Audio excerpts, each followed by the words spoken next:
Hey everyone, welcome back. Today we're going to be looking at the new pistol Zymos, which you probably already have at this point. A viewer requested me to take a look at this weapon, saying that there was probably more to it than meets the eye and I'd be surprised by a full build. I'll admit, it was pretty forma heavy to get things to work the way I wanted to, but I'm pretty impressed with the results. If you were going to put a build together for this, it would probably look like this. We're going to be using anemic agility in the first slot because this weapon has atrociously low fire rate. The minus damage is actually minus base damage and not total damage, so minus 15% isn't even one rank off your Hornet Strike. We're going to be running Hornet Strike for base damage, and then we will be running Frostbite and Pistol Pestilence for our 60/60 mods to produce viral and increase our status chance. We're going to be running Prime T to charge to give ourselves some heat against armor and flesh, as well as running Lethal Torrent and Barrel Diffusion because we want the extra multi-shot for the unique aspect of how this weapon works, as well as even more fire rate. And our last slot will be Primed Expel Corrupted, which I'm using to test on the Corrupted Heavy Gunners. Now this is a 3-forma build, and it's not absolutely mandatory, but due to the slow reload on the weapon, I chose to slap in Eject Magazine in the Excalus slot, which turned it into a 4-forma build. Don't worry about the polarities, this is because I was also working on an Eidolon build earlier. So let's go spawn our Corrupted Heavy Gunners. Now this weapon doesn't have that much strong firepower or base damage, but it has a unique aspect that if you hit a headshot, worms will burrow into the head of the enemy. It will explode, doing a bunch of extra damage, and produce these homing projectiles that target enemies around them. These projectiles share a similar status chance and can produce a ton of different effects, which honestly primes them up pretty well for numerous things such as like condition overload or follow-up shots, and just really excels at stripping armor in a local area. Now let's take a look at a different build. I'm going to run Corrosive this time instead of Viral so that I have a typing that's effective against their armor type, and we'll see if this can do strong damage and strip their armor well enough to kill them faster. It seems to do a little bit more upfront damage, but the damage stacking from the viral procs just really isn't there. I can't really say if it's any stronger or weaker, but both builds kind of leave a little bit to be desired. They work okay, but the TTK is a bit on the long side, it's a bit hard to aim at things afflicted by the heat status, and, well, the weapon isn't really that great feeling to use to start out with. So let's spice this up a little bit with some Arcanes. I'm going to use Arcane Pistolier because we can see here when I shoot the head and it explodes, it does quite a sizable amount of damage, so I should be able to kill enemies with the shot itself. This will allow me to get infinite ammo in the mag and relieve the big issues with the slow reload speed. We're also going to run Arcane Velocity because I'm bound to get a critical hit eventually. The homing projectiles that come out can also cause a critical hit, so there's a pretty decent chance that you're going to proc this Arcane sooner than later since it's a 90% proc chance on a critical. Because we have Arcane Velocity now, I'm also going to switch over to this build here. This one is a viral build that I will be using to buff the damage procs even more. Because we are using Arcane Velocity, I don't need to run Anemic Agility. I'm going to run Pathogen rounds here instead to increase our viral bias more. This way we can stack more procs on viral and inflate the damage from the homing shots after I hit a headshot.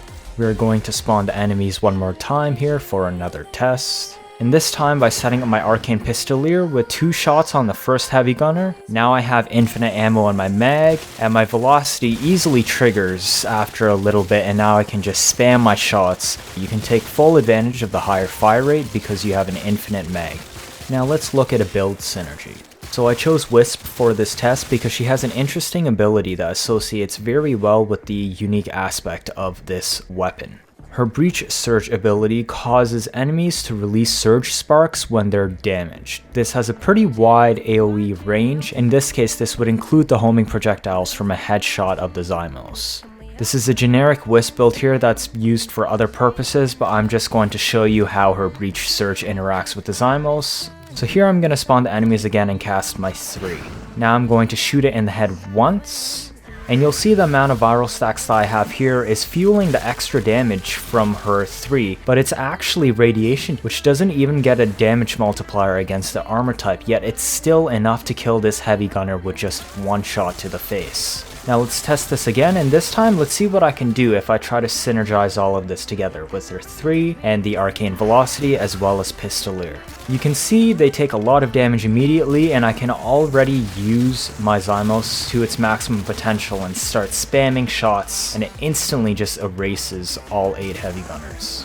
At this point, with the amount of damage it does, even with radiation against their ferrite armor, I don't think I even need to test what it does to bombards who are actually weak to radiation. Another way to use this with her breach surge is to use it as a setup for condition overload. It can be a little bit taxing, but if you run a more efficient build just focused around being able to use her 3 and blind enemies, you can produce that radiation proc, a blind to stall them, as well as the viral and heat procs and one of the IPS, which spices them up pretty nicely for any condition overload melee build. So now let's look at our last build. This is going to be our Eidolon build. I'm going to switch to Volt here since that is our standard meta and the best way to power this weapon. The Zymos build we're using is going to look quite different. We will need to run Anemic Agility because in this case, we're trying to dump the Meg as fast as possible to break the limb since the entire purpose is to never have to reload. So the faster you can dump your Meg, the better your TTK will be. We're going to be stacking it with Wisp Haste Mode as well, but we're just going to need all the sources of fire rate we can get since the fire rate is so low. We're going to be running Hornet Strike for our base damage, as well as Magnum Force. We're going to be running Hollow Point and Primed Target Cracker for our critical damage since crit chance is useless to mod on this weapon. We're running Primed Heated Charge as our only element since we're using Shock Trooper to make radiation. And finally, we will be running both Lethal Torrent and Barrel Diffusion so that we can maximize on the amount of multi-shot we can get and increase our fire rate further. Because this is a projectile weapon, I don't really want to take any chances, and I format the Excla slot into a V so I can fit Lethal Momentum also, since nobody likes dealing with projectile weapons in Eidolon hunts. I'm going to have to bring a sniper because Zymos is a projectile and I need something Hitscan to deal with the water limbs. For supporting builds, I'm going to be bringing Sarpa since this is a meme run. We're going to be focusing on the Shattering Impact here to reduce the armor of the Eidolons, and this is going to be made easier by running attack speed with Primed Fury, Gladiator Vice, and Quickening. I'm also going to be running Amalgam Organ Shatter so that I can recover faster if I accidentally do a heavy attack with the extra windup speed. Tech Gravity is here to pull enemies in if I need to, such as Propelling Voms. Modus Impact is here to minimize the chances of me getting knocked down in the air. We're going to be bringing in a Darza Kavat. This is going to be kept alive with Wisp's health motes. I'm using this build to buff my crit chance since this is a pistol and not a rifle, therefore Vigilante set bonus would not help me. The synth set will be useful here to passively reload my weapon due to the 3.2 reload speed that I don't really want to deal with. The Volt build I'm going to be using is going to look like this. Due to how weak the weapon is, I'm going to have to run as much strength as I can reasonably fit, so this is why I have 337 strength. I'm also going to be forced to run Vigorous Swap.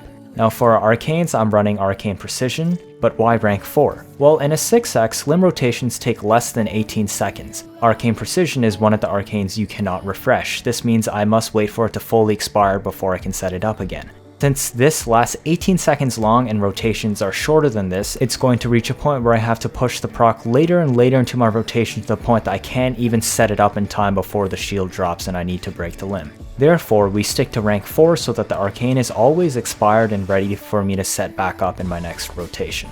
In my other Arcane slot, I'm going to be running Arcane Velocity. It's going to be very easy for me to set up and proc with all my sources of crit like Harrow's Covenant and a Darza, but I can also set it up with my Sniper since this will trigger off any kind of critical hit whatsoever. Stacking this with Wisp Haste Mode will make it much easier to break limbs. I also need to infuse Roar onto this just due to how weak this weapon is and how the main weapon damage actually comes from burrowing in on the headshots, which you cannot get on the Synovia. So with 337 strength, I will be getting 101% Roar bonus. I will have made sure that I'm not running Corrosive Projection so that I don't skew this test. Let's spawn in our Drakkar Manic Bombards. They're going to be at level 110.